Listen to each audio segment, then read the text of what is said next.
นั่งทำอะไรตรงนี้วะอ่ะของที่มึงให้กูไปเอาอ่ะดีนะที่ไปเอาทันไม่งั้นพวกนี้แม่งหลุดไปละตั้งแต่เราได้ดูหนังเรื่องเนี้ย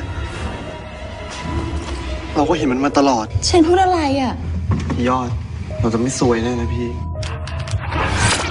มึงเอาเงินนี่ไปครึ่งนึงก่อนเดี๋ยวที่เหลือกูตามให้คือตอนนี้ทางโรงกำลังตรวจเข้มมากเลยพี่เรื่องเงินน่ะเดี๋ยวผมหาทางใช้คืนพี่ให้นะเฮ้ยกูไม่เอาเงินเว้ยมึงต้องไปถ่ายกูให้ได้พี่ยากรู้เรื่องด้วยใช่ไหม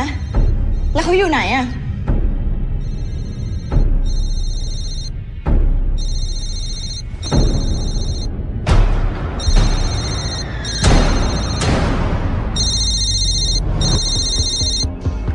มันอาจจะฟังดูงี่เง่านะส้ม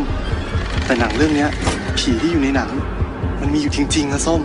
เรื่องที่เชนเคยบอกเราทั้งเรื่องพี่ยอดแล้วก็เรื่องผีในหนังเราก็ไม่รู้เหมือนกันว่าจะเชื่อเรื่องนี้ได้ยังไง